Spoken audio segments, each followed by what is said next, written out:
So students page number 102 اطاعت. اب اطاعت کا مطلب کیا ہوتا ہے؟ اللہ تعالیٰ سے محبت کا دعویٰ تو کیا جا سکتا ہے مگر اس کا ثبوت کیسے دیا جائے؟ یہ سوال ہر انسان کے ذہن میں پیدا ہوتا ہوگا. یقیناً آپ لوگ بھی یہ سوچتے ہوں گے. تو اللہ تعالیٰ کا کرم ہے کہ اس نے خود اس کا رستہ بتا دیا ہے. اللہ تعالیٰ کا ارشاد ہے، کہہ دیجئے کہ اگر تم اللہ تعالیٰ سے محبت رکھتے ہو تو میری اتباع کرو. اللہ تعالیٰ تم سے محبت کرے گا، وہ تمہارے گناہ بخش دے گا. اللہ تعالیٰ بخشنے والا، رحم کرنے والا ہے. اگر ہم اللہ تعالیٰ سے محبت کرتے ہیں، ہم اس کا ثبوت کیسے دے سکتے ہیں؟ کہ ہم اللہ تعالیٰ کو کیسے بتائیں کہ ہم اللہ تعالیٰ سے محبت کر سکتے ہیں؟ تو اسٹوڈنٹس، قرآن مجید میں یہی ارشاد ہے کہ اگر ہم اللہ تعالیٰ سے محبت کرتے ہیں تو ہمیں اس کی اطاعت کرنی چاہیے، یعنی اللہ تعالیٰ کی فرمانبرداری کرنی چاہیے. جو کام اللہ تعالیٰ نے حکم دیا وہ کرنے چاہیے، جن کا حکم نہیں ملا اسے رک جانا چاہیے. اسی سے کیا ہوگا؟ اللہ تعالیٰ بھی ہم سے محبت کرے گا، ہمارے گناہوں کو بخش دے گا، اور بے شک اللہ تعالیٰ بخشنے والا مہربان ہے. محبت الہی اسوہ رسول صلی اللہ علیہ وسلم کی پیروی ہی کا نام ہے. محبت الہی یعنی ہمیں اللہ تعالیٰ کی محبت کیسے حاصل کرتے ہیں؟ جب تک ہمیں رسول اکرم صلی اللہ علیہ وسلم کی بتائے ہوئے عمل پر بتائے ہوئے جو طریقے اس پر عمل نہیں کریں گے تو اللہ تعالیٰ کی محبت حاصل نہیں ہو سکتی.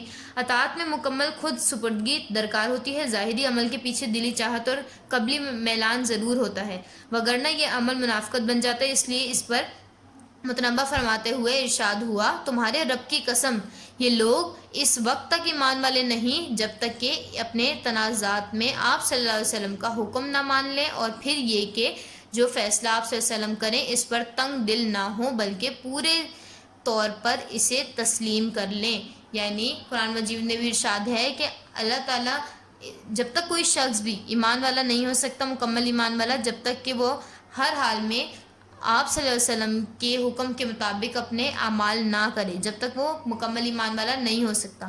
پھر یہ کہ جو فیصلہ آپ صلی اللہ علیہ وسلم کریں اس پر تنگ دل، مطلب جو فیصلہ ہمارے لیے آپ صلی اللہ علیہ وسلم نے کیا ہے اس پر ہمیں تنگ دل نہیں ہونا چاہیے کہ ہم سوچیں کہ نہیں کر سکتے تو نہ کریں، بلکہ پورے طور پر اسے تسلیم کریں. تو پھر ہم مکمل ایمان والے ہو سکتے ہیں اور اللہ تعالیٰ کی محبت حاصل کر سکتے ہیں. اطاعت و اتباع کی عملی شکل سے ایمان کے تقاضے پورے ہوتے ہیں اور تسلیم و رضا کی برکات حاصل ہوتی ہے. یعنی اگر ہم اطاعت کریں گے تو ہمارا ایمان مکمل ہوگا اور اللہ تعالیٰ سے محبت بھی پوری ہو جائے گی، تو پھر اللہ تعالیٰ بھی ہم سے محبت کرے گا اور ہمارے گناہوں کو بخش دے گا. پھر ہیڈنگ ہے ختم نبوت. سو اسٹوڈنٹس، ختم نبوت بہت ہی امپورٹنٹ ایک ٹاپک ہے تمام مسلمانوں کے لیے. ختم نبوت کے بارے میں آپ کو بھی پتہ ہوگا، ہم پڑھتے ہیں اس کے بارے میں. اور بھی حضور اکرم صلی اللہ علیہ وسلم پوری انسانیت کے لیے ابدی صحیفہ ہدایت لے کر تشریف لائے. آپ صلی اللہ علیہ وسلم کی تشریف آوری سے ہدایت کا سلسلہ اپنے اتمام کو بھی پہنچا اور اختتام کو بھی. کہ ارشاد ہوا، آج میں نے تمہارے لیے دین مکمل کر دیا، تم پر اپنی نعمت تمام کر دی اور تمہارے لیے اسلام کو بطور دین پسند کر لیا.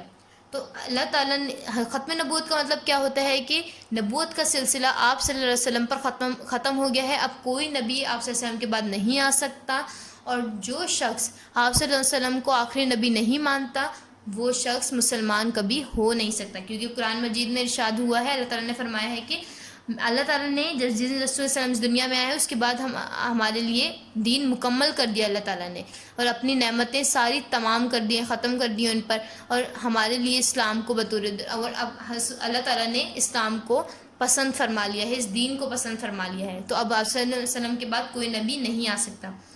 دین مکمل، نعمت مکمل اور اسلام پر رضائے الہی کا واضح اظہار رسول اکرم صلی اللہ علیہ وسلم کے آخری نبی اور رسول ہونے کا اعلان ہے کہ اب کسی اور نبی کی ضرورت نہیں رہی، اس لیے کہ احکام الہی مکمل ہو گئے. اب اسوہ رسول صلی اللہ علیہ وسلم کو تا ابد مشعل راہ بنانا ہے اور پیغام الہی کو اپنا دستور ہدایت سمجھنا ہے. یہ انسانیت کے لیے شرط بھی ہے کہ اب اسے دائمی ہدایت کا اہل گردانا گیا اور اس کو مرکز آشنا کر دیا گیا، کیونکہ رسول اکرم صلی اللہ علیہ وسلم سے قبل انبیاء کرام علیہ السلام علاقوں، قبیلوں یا خاص قوموں کے لیے مبعوث ہوئے تھے، اس لیے مختلف معاشرے تشکیل پاتے رہے. اب آپ صلی اللہ علیہ وسلم کی آمد سے بین الاقوامیت کا تصور ابھرا. ایک مرکز، ایک اسوہ اور ایک صحیفہ ہدایت نے نسل انسانی کو وحدت آشنا کر دیا. قرآن مجید میں ارشاد ہے، ترجمہ فرما دیجئے کہ اے لوگوں، میں تم سب کی طرف اللہ کا رسول بن کر آیا ہوں، اور یہ کہ محمد صلی اللہ علیہ وسلم تم میں سے کسی مرد کے باپ نہیں، آپ صلی اللہ علیہ وسلم تو اللہ تعالیٰ کے رسول اور انبیاء کے خاتم ہیں۔